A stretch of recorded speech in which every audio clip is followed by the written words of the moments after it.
kekalahan Basuki Cahayapurnama dalam Pilgub DKI Jakarta beberapa tahun lalu ternyata berbuntut panjang. Itu adalah suara pemilihnya hanya itu saja, tidak bisa menjangkau pemilih lain, tidak bisa menjangkau basis elektoral baru. Itulah yang kita sebut terkarantina. Dan sedikit penurunan basis dukungan dari pendukung Ahok Jarot dari putaran 1 sebetulnya tidak menunjukkan sesedikit itu, tapi lebih banyak. Mengapa? Karena ternyata hampir 20% pemilih Agus Silvi ke Basuki Jarot menurut exit poll. Artinya mereka sudah mendapatkan tambahan hampir 20% dari pemilih Agus Silvi, tetapi angka agregat mereka, kumulatif mereka ternyata turun hampir 14.000. Anies menang karena menurut saya ajaran agama dimanipulasi. Ketika itu mereka mengkampanyekan bahwa umat Islam harus memilih pemimpin muslim. Yang jadi faktor pertama saat memilih pemimpin adalah iman, bukan kemampuan, bukan pencapaian, bukan integritas, bukan kejujuran. Faktor pertama yang menentukan adalah iman. Karena itulah Anies menang. Dan hasilnya ya harus dinikmati warga DKI sekarang. Pendukung Basuki Cahayapurnama seperti Ade Armando, Denny Siregar, Abu Janda, Dewi Tanjung merasa belum terima dengan kekalahan Basuki Cahayapurnama atau Ahok.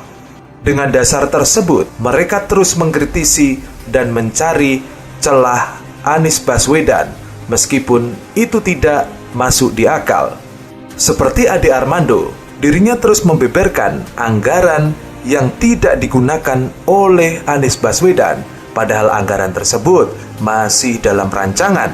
Tetapi oleh Ade Armando, hal tersebut dipublikasikan terus-menerus sehingga membuat masyarakat gerah dan menuding bahwa Anies Baswedan dan jajarannya melakukan korupsi. Padahal sebaliknya, Anies Baswedan sebelumnya telah menegur beberapa stafnya yang memasukkan anggaran tanpa merinci. Biasanya nih, kalau ngelaporin barang yang benar, sembunyi-sembunyi. Kalau ngelaporinnya begini sih memang, ya nggak tahu lah motifnya apa. Tapi kita nggak terlalu pusing. Gini aja lah, sederhana. Kita ingin kepemimpinan yang nuansanya negatif atau positif. Positif.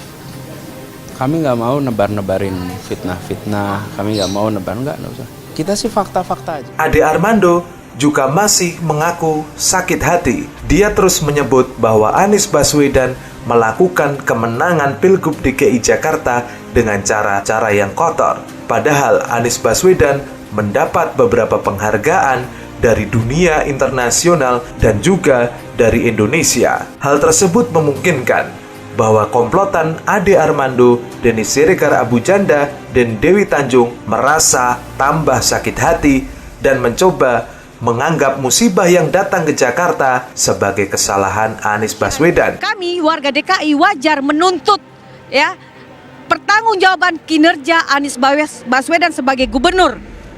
Kalau Anies Baswedan sekiranya tidak bisa bekerja dengan baik, ya kita tuntut untuk mundur. Seluruh warga DKI akan minta Anies Baswedan mundur. Mbak Faira? Maksudnya seluruh berapa orang, Mbak? Ya. Gimana, Mas? Maksudnya apa seluruh berapa orang? Satu warga DKI seluruh loh, warga Bu. DKI Jakarta berapa orang, Mbak? Berapa orang coba dihitung ya. Jadi artinya gini, saya sebetulnya Anda tidak bisa tanya Bu sama warga DKI. jika ada orang misalnya demo Anda bisa tanya sama warga tentang DKI banjir. Tetapi isu yang Anda bawa adalah Anda ingin menurunkan Anies Baswedan. Itu yang menurut saya norak. Ya, itu sudah mengarah Wajar ke makar dong, untuk kita ini di menurunkan negara gubernur. demokrasi Bukan loh, Bu. itu caranya.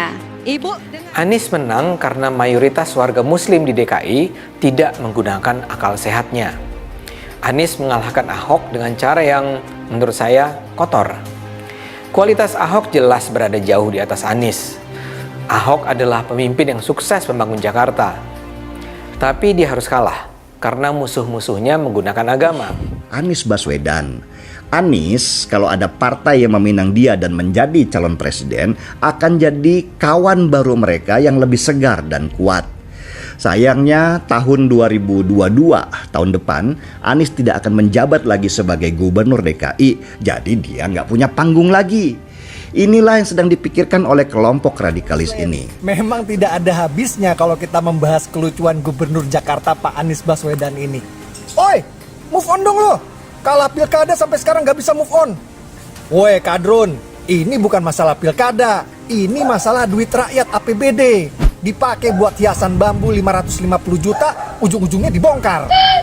560 miliar dibayarin ke Formula E, sampai sekarang kagak jelas. Emang tuh duit nenek lo? Lagian kalau Pak Anies kerjanya emang bener, konsisten, kita juga kagak bakalan gemes. Ini dari awal ngomong apa, prakteknya apa. Ngomong A, prakteknya B.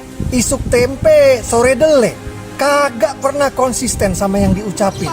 Pendukung Anies Baswedan tidak bakal mengerti penjelasan tadi, karena otaknya udah butek.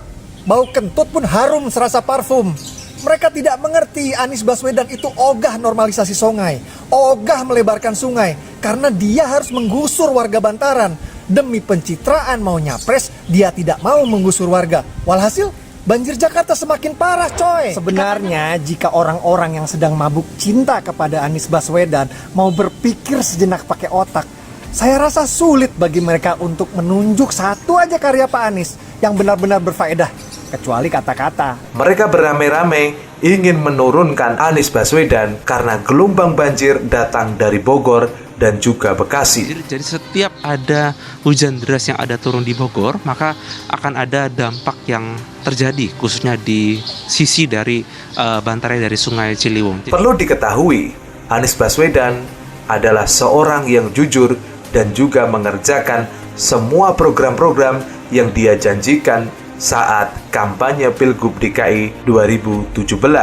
Tetapi para pembenci dan juga haters Anies Baswedan terus mempublikasikan hal-hal yang tidak menjadi janji Anies Baswedan. Bahkan terakhir pembangunan Monas terus digoreng agar menghambat kinerja Anies Baswedan. Monas sedang direvitalisasi agar bisa digunakan oleh masyarakat. Memang perbedaan Anies Baswedan dengan Ahok adalah Anies Baswedan dibenci oleh para pejabat, sedangkan Ahok dibenci oleh rakyat.